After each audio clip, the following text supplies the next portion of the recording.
Welcome to the Autism Wellbeing Plan, the podcast where you learn how to use advanced functional lab testing, healthy diet, and smart supplementation to improve your child's health, well-being, and quality of life, and by extension, your own quality of life. Please remember that this podcast is for educational purposes only, and always consult your healthcare practitioner before implementing anything discussed here. Now, here's your host and author of the book Autism Wellbeing Plan: How to Get Your Child Healthy, Christian Yordanov. In this episode, I'm going to talk to you a little bit about expecting challenges on your child's journey to improved health, right? So this is something that is important to be aware at the start of your child's health building program, because what can often happen is you may get periods of time where it appears that there's something wrong, or something isn't right, and you basically see some reactions that you may panic, and you may think that your practitioner or your doctor doesn't know what they're talking about, what they're doing is making your child worse, what they're recommending, and so on. But what is important to understand when you start any kind of program that is meant to improve someone's health, it's not a linear process. This is very important to grasp, right? So it's not a point A to point B type of process. It's more of a zigzag. You can liken it to two steps forward, one step back, that kind of thing. So I'm going to go over a few of the most common scenarios that you need to be cognizant of and expect and be prepared for. Now, that's not to say you will always see these scenarios. For example, the first, in fact, let me just jump into the actual scenarios just to give examples as we go, right? So the first, and one of probably the most common, is what is known as a die-off reaction. The medical term is also a Hertzheimer reaction, and there's another term called the cleansing reaction. So these tend to all be a term for what happens when you start some type of pathogen eradication protocol, and the pathogens inside your child's gut, be they yeast or bacteria or parasites, as they die, what happens is their cell walls will break open, and all the toxins inside, various chemicals and so on, so bacterial toxins, and occasionally things like the fragments of the cell wall, so also things known as lipopolysaccharides and so on, so various toxic metabolites, metabolic byproducts, and so on, they will spill out of those bacterial cell walls. And of course, now what can happen is, especially when there's a leaky gut or intestinal permeability, those toxins, they can slip through the cracks in the intestines, or the gaps between the intestinal cells, and they can slip into the bloodstream. Now, once there, obviously the immune system will perceive them as antigens, foreign invaders, so it will start revving up its immune processes, and this can cause inflammation. It can cause various other kind of uncomfortable things to happen to your child. For example, sweating, hyperactivity, in some cases aggression, in some cases lethargy. Occasionally it could be hyperactivity for a while, maybe a day or two, followed by lethargy for a day or two, and then you would see an improvement. So this is probably the most common one. Now, that's not to say if you start, let's say, a herbopathogen protocol, let's say you run the organic acids test and you see some, let's say, yeast, candida on the test, and your practitioner recommends something like biocidin, which is a very nice tasting liquid tincture of various herbs that works really well for all sorts of parasitic, yeast, bacterial overgrowths, and so on. And it also has those herbs have anti-inflammatory properties and so on. And let's say you start that protocol. If you do it as you're supposed to by titrating it up, so from, let's say, 1 drop of the liquid up to however many gradually, it's not necessarily to say that your child will experience this reaction, right? But what is important to know, if your child does experience some type of die-off reaction or Hertzheimer reaction, is that you need to, obviously under the advisement of your healthcare practitioner, you need to reduce that serving or dose of whatever you're doing. So be it the biocidin, herbal, be it antifungals, be it antibiotics. So you one of the best bets to do at that point is to reduce it. By reducing the pathogen protocol, what you are doing is you are allowing the body to cope with the existing bacterial die-off without adding more fuel to the fire, as it were, right?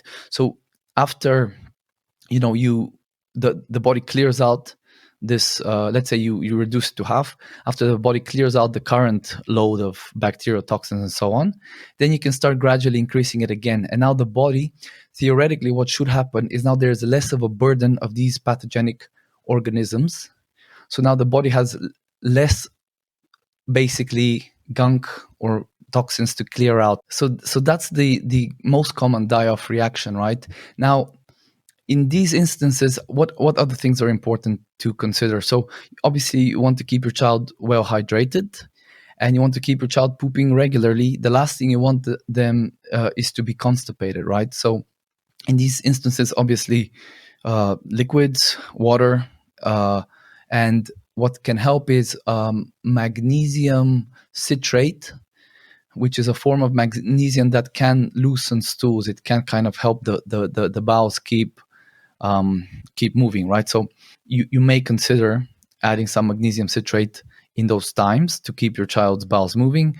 In slightly more severe reactions, which you obviously want to avoid more severe reactions at all costs, but occasionally, like let's say if you're taking an antibiotic that, there's a set dose, you can't really use drops like a herbal, and you can, instead of using 4 drops, you use 1 drop. With an antibiotic, you might, even the smallest dose that you can break the pill in might be too strong. So in certain cases, your practitioner may recommend some binder, such as charcoal, activated charcoal, or zeolite clay. So having those, around the house in more severe cases, hopefully that they don't happen, of course, having those binders is a good idea too. So what they do is, when you take the binder, like charcoal, it absorbs a lot of stuff that's in the gut. And, a lot of that stuff will be bacterial metabolites, bacterial toxins, cell wall fragments, and so on. Obviously, it will absorb other stuff. So you want to take it away from food, away from supplements, because it is counterproductive at those times. With charcoal, generally a couple of hours before or after meals would be the best time to kind of take it, right? Yeah, so that's the die-off reaction when you start the pathogen eradication protocol. Now, there's a couple of other times where you may kind of basically you may see some type of anxiety or irritability, or potentially, sleep trouble, insomnia, nausea, digestive upset. That is when the body is dumping excess copper.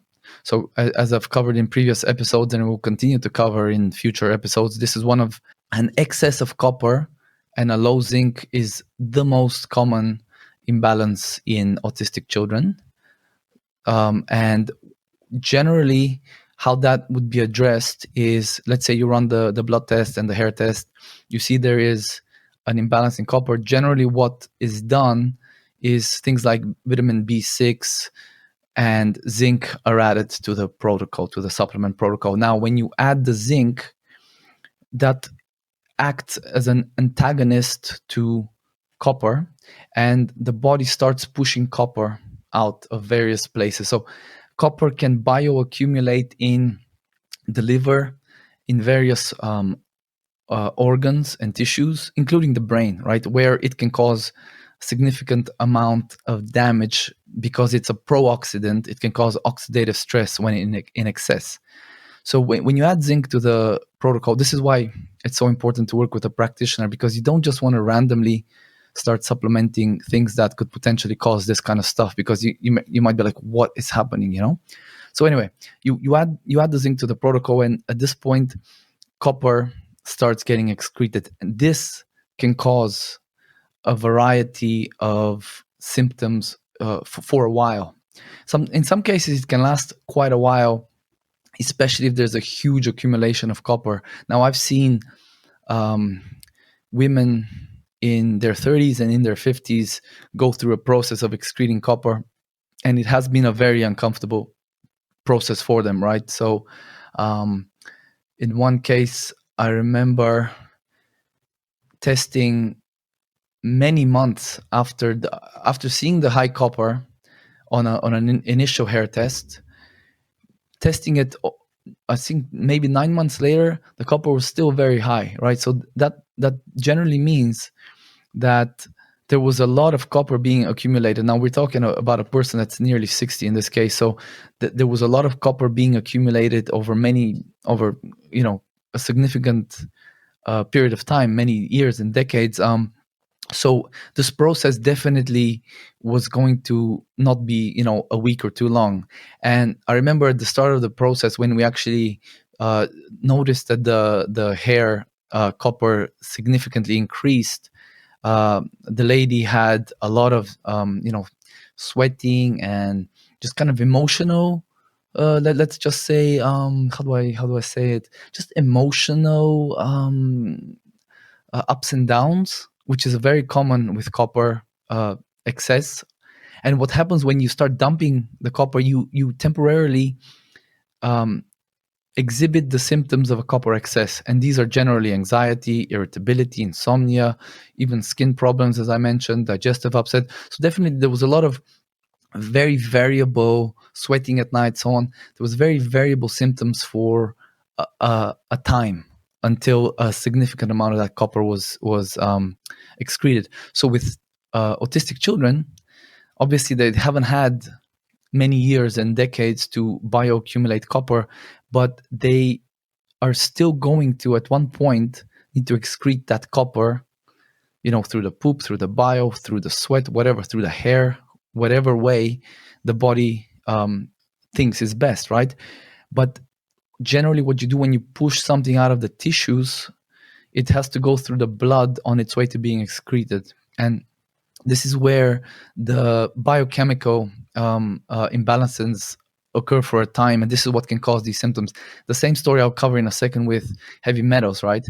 But so this is one, just to kind of wrap up this point, is basically if you do find an excess of copper and you do start the zinc supplementation with B6 to balance that out, there may be it's all right to expect a period of discomfort, right? So hyperactivity, irritability, things like that. At that point, similarly to what you do with the pathogen protocol, is you would reduce the zinc, right? So you don't want to antagonize the copper further. You want to let the body deal with the current burden or load or copper that needs to be excreted. And then after, the symptoms subside for a little bit, then you would kind of start increasing the zinc supplementation a lot. And again, staying hydrated, taking the B vitamins, and just taking all the other supplements is still important. Things like digestive enzymes, probiotics, fish oil, all these things are just generally always important to take every day. Calcium, magnesium, vitamins, and so on. But you just would kind of turn down the zinc for a little bit to give the body a chance to kind of deal with it. Now, similar to this point is the excretion of high levels of toxic metals can also cause temporary symptoms. Now, again, the body needs to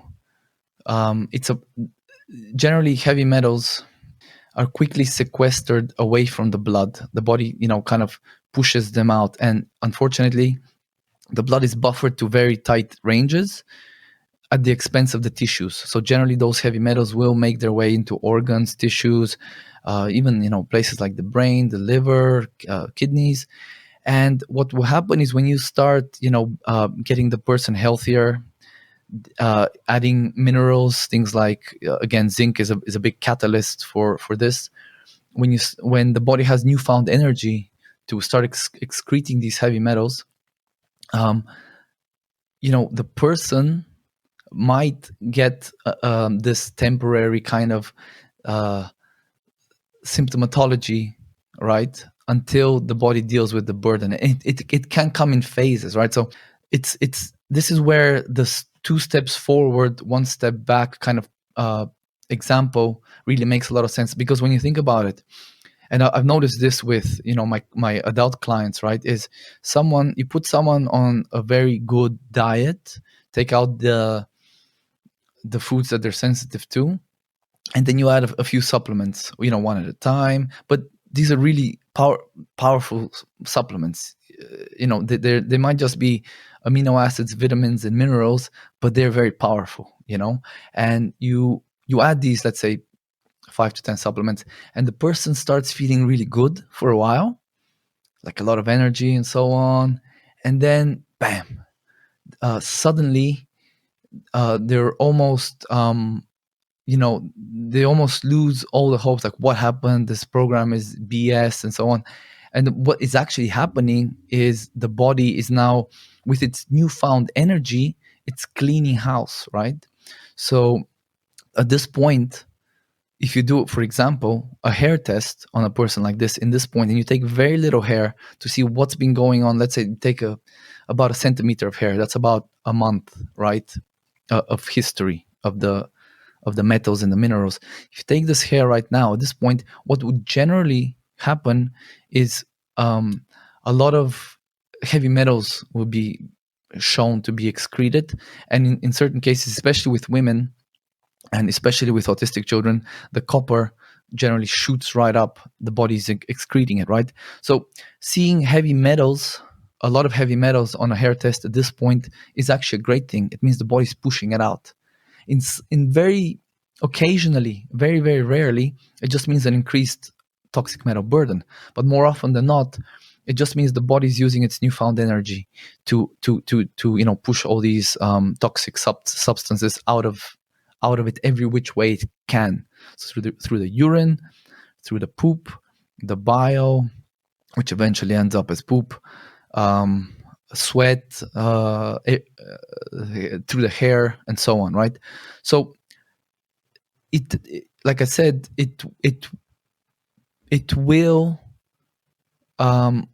it not necessarily, if it's a gradual program, and the person gets to like, children have the amazing ability of being able to heal very quickly, with kind of, if you're in your 40s, 50s, and you've had a lot of damage accumulated over the decades, it will take longer. So there might be a lot more ups and downs.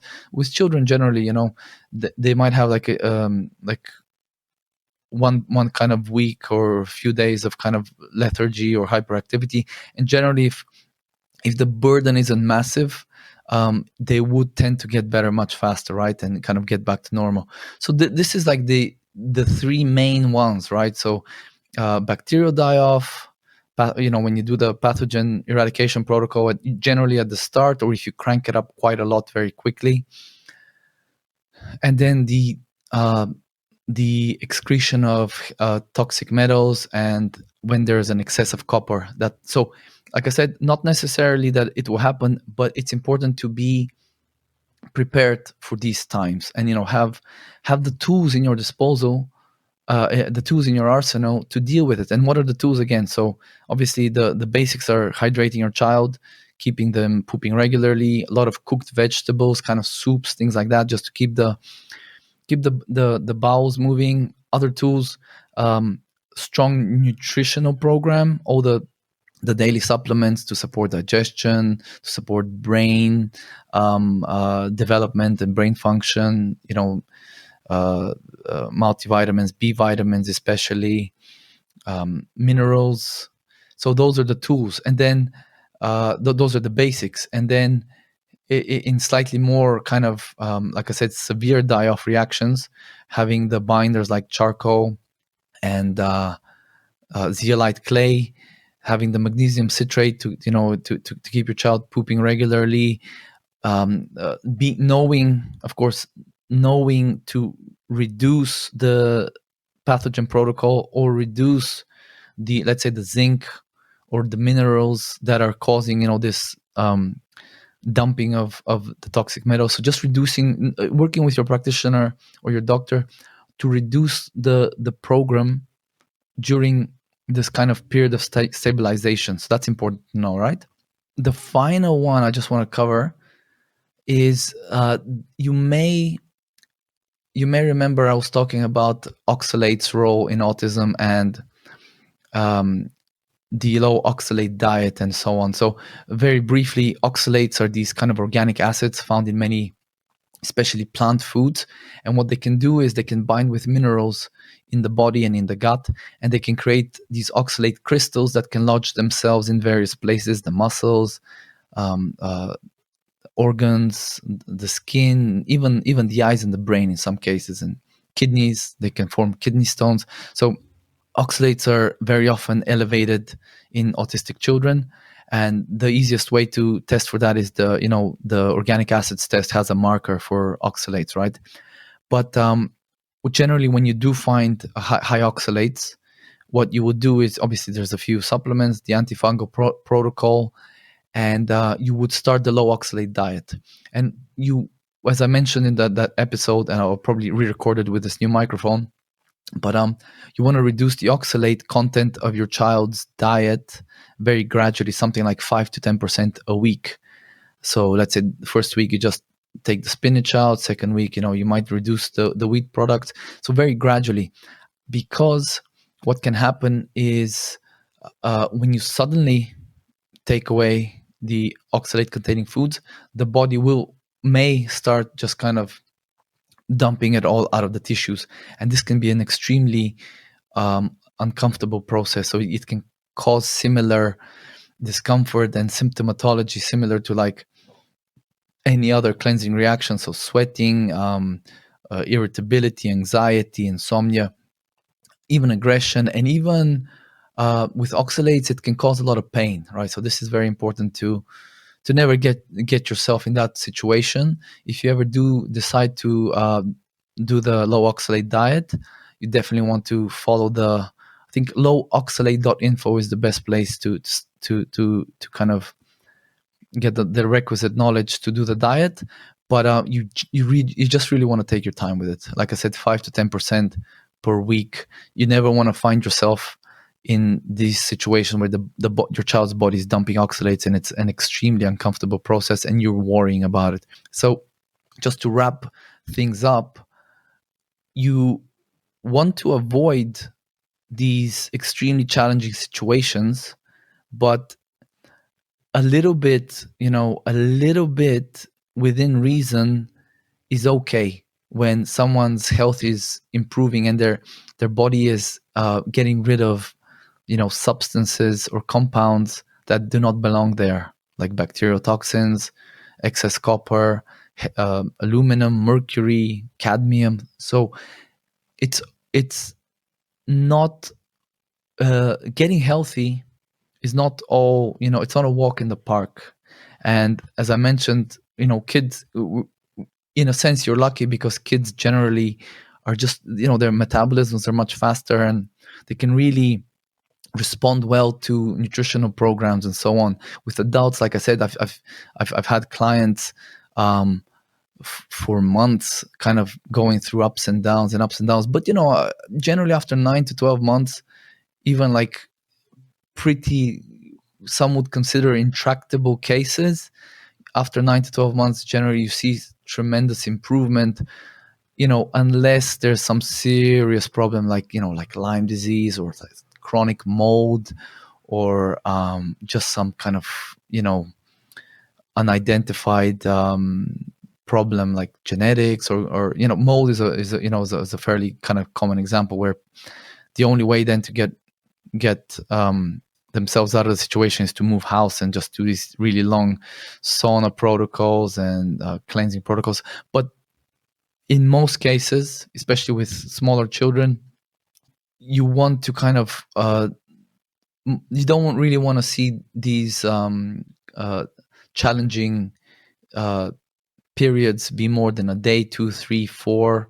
Anything after 4 days, and if it doesn't seem to be getting better, certainly you want to keep in touch with your practitioner. But I would, at those times, if it's more than 4 days, you would want to start thinking, are you introducing a food that their child could be reacting to? Could it be a new supplement that they're reacting to?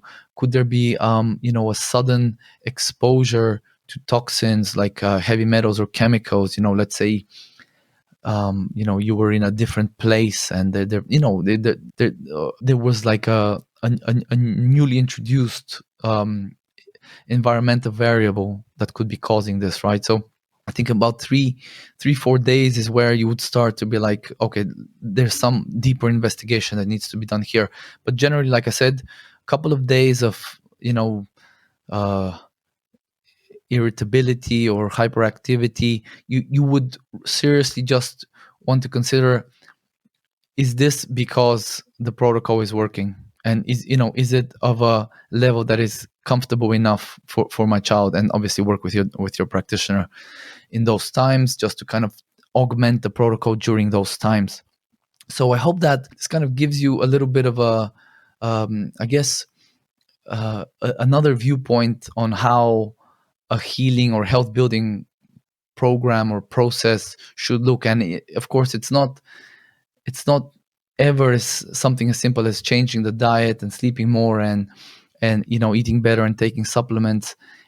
That's not enough, because the body now, with these new tools given to it and these new opportunities given to it, it still needs to do the work.